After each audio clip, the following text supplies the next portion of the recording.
What's up, strategists? Welcome to the Bitcoin Strategy. Today I want to talk about Friday's crypto summit hosted by President Trump, talking points mentioned in the interview, and how this news affects Bitcoin. This is a follow-up from last week's video. Trump's strategic crypto reserve isn't any good. Now, a quick recap. In Friday's crypto summit, Trump announced that he established a strategic Bitcoin reserve (SBR) separate from the stockpile.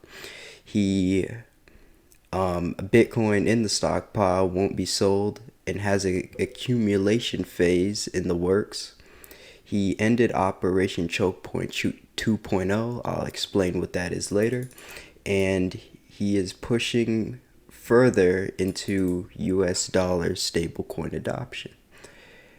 There are various videos filmed by various news agencies that covered the summit live scattered around YouTube, but in the 20 minutes that the summit was filmed over, Trump never got to the point and kicked the media out early.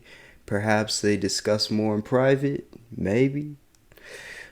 Who knows? Anyways, but before I talk on these points, as I will later in the video, I'll go over the executive order signed by Trump that got all this rolling in the first place. So over here, we'll start at the top. Section 1 background, I highlighted. If you can see it over here, I'll zoom in. The Bitcoin protocol permanently caps the supply of Bitcoin at 21 million coins and has never been hacked, unlike Ethereum that has been hacked, or smart contracts on Ethereum have been hacked. He also mentions there is a strategic advantage to being among the first nations to create a strategic Bitcoin reserve. That is true. Now looking at Section 3A, the Secretary of the Treasury shall establish an office to administer and maintain control of custodial accounts, collectively known as the Strategic Bitcoin Reserve, capitalized with all the Bitcoin held by the Department of the Treasury that was finally forfeited as part of criminal or civil asset forfeiture proceedings. So currently all the Bitcoin in the SBR is from criminal or civil forfeitures. So think of the Silk Road. I don't know if FTX's Bitcoin is in there. It might be, but events like that, that's the Bitcoin in the SBR right now. Within 30 days of the date of this order, each agency shall review its authorities to transfer any Bitcoin held by the government to the Strategic Bitcoin Reserve. So if any government agency is holding Bitcoin, they have 30 days to account for it and start making plans to transfer it to the Strategic Bitcoin Reserve established by the Treasury. Now, in Section 3B right here, the Secretary of the Treasury shall establish an office to administer and maintain. This one's the stockpile. So the stockpile is separate from the Bitcoin Treasury up here. So it's two different offices. And it's going to hold everything other than Bitcoin. So Ethereum's going to be in here. Whatever XRP, it's all going to be lumped into this crypto sack.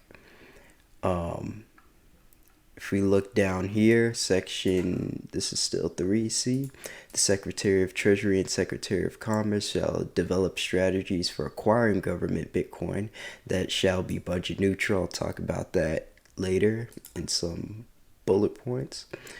It will not hurt American taxpayers. And if we go down here, government digital assets, so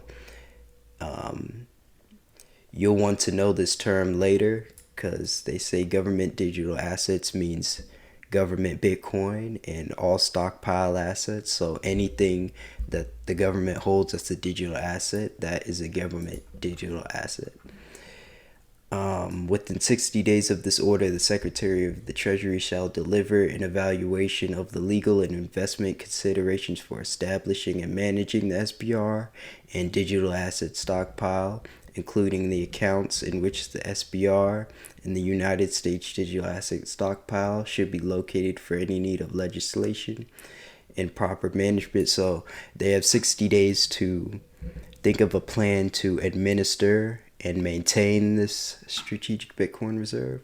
And within 30 days of this order, what this paragraph is basically saying that each agency has 30 days to account and send how much Bitcoin they have to the Treasury. So they have to account for it and send that data to the Treasury. Now let's break all those points down. Starting off with the first point. Trump establishes a strategic Bitcoin reserve, SBR, separate from the stockpile. For Bitcoin, this is amazing news. For crypto, not so much.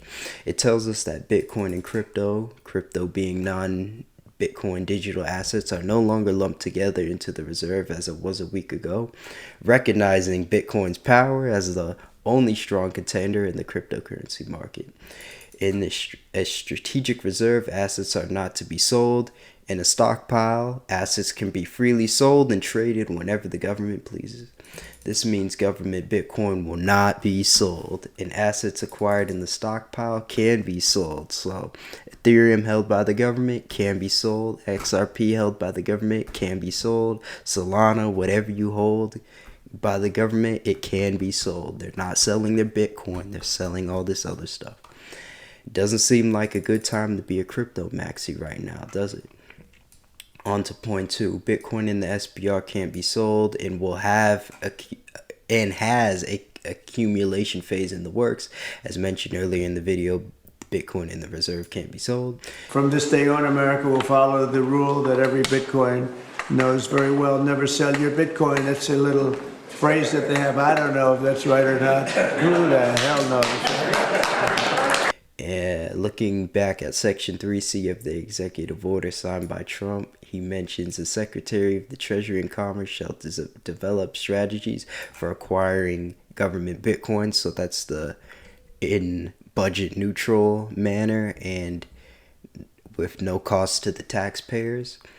Now, this means the accumulation of Bitcoins for the reserve, done budget neutrally, should not require funding from Congress, increase government spending or costs when it makes sense as Doge is in play, reduce existing budget allotments in other places to make space for Bitcoin, or require money from taxpayers. So you can tell your anti-Bitcoin uncle to stop grouching about him paying taxes towards a quote-unquote pyramid scheme.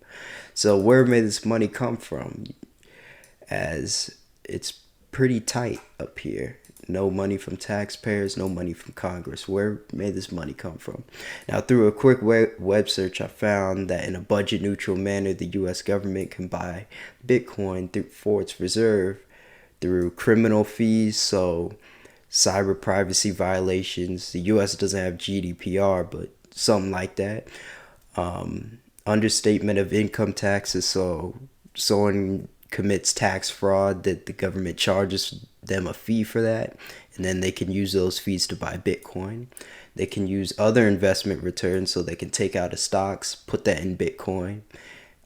Agency government or agency budgets that are pointed towards purchasing assets like Bitcoin. So maybe let's say the IRS has a budget that they can freely invest into whatever they want. They can put it into the strategic Bitcoin reserve. They can add to that. And any surplus funds that the government may be lying around, they can throw that into Bitcoin too. Now, point 3, Trump ends Operation Chokepoint 2.0. Now, what's that? Let's go look at this link over here. Background, this is Operation Chokepoint 2.org. I'm going to read this first paragraph here. Operation Chokepoint 2.0 was enacted by the Department of Justice under the Biden administrations and other federal regulators to limit access to banking for businesses that were deemed high risk or fraud, and it mainly targeted the digital assets industry. So it targeted businesses that were promoting Bitcoin and other digital assets in the space, and the Department of Justice and FDIC tried to debank us. They tried to take away our banking access, so we couldn't exchange dollars for Bitcoin, or any business that wanted to accept Bitcoin couldn't, because they didn't have a bank account. The government was basically shutting them down. By Trump ending malicious programs like this, it allows companies that want to or manage digital assets like Bitcoin to prosper, as they are no longer targeted by the DOJ and FDIC for quote-unquote endangering Americans. Now, quick side note, you should watch out for any government regulation whose purpose is to protect you, your children, stop crime in your area, as most of them nowadays pop up with some hidden, non-ethical strings attached, like this one from Movad. Movad's a great VPN provider, but this is a